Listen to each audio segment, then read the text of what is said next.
Tabiatdagi eng dahshatli ongni boshqarish voqealaridan biri oddiy beshiktervatar ichida yuz beradi. Uning tanasida qilchuvalchang deb ataluvchi parazit yashirinib yotadi.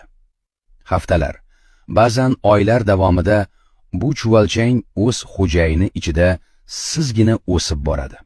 Beshiktervatar odatdagidek yashashda, ov qilishda va oziqlanishda davom etadi. U boshqa bir jonzot sekin asta boshqaruvni o'z qo'liga olayotganidan bexabar bo'ladi.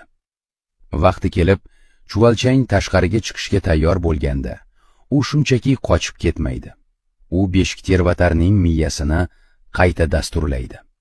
Hasharotda to'satdan, tabiatan unga xos bo'lmagan g'alati istak paydo bo'ladi. U suv qidira boshlaydi. Aslida, sog'lom beshiktervatarlar suvdan uzoq yurishga harakat qilishadi. Ammo bunisi o'ziga tegishli bo'lmagan buyruqqa bo'ysunib, to'g'ri suv tomon intiladi. Suv bo'yiga yetgach, parazit hasharotni suvga sakrashga majbur qiladi. Beshiktervatar ko'pincha cho'kib ketadi.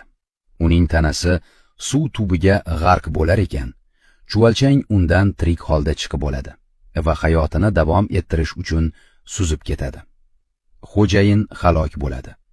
Parazit esa omon qoladi.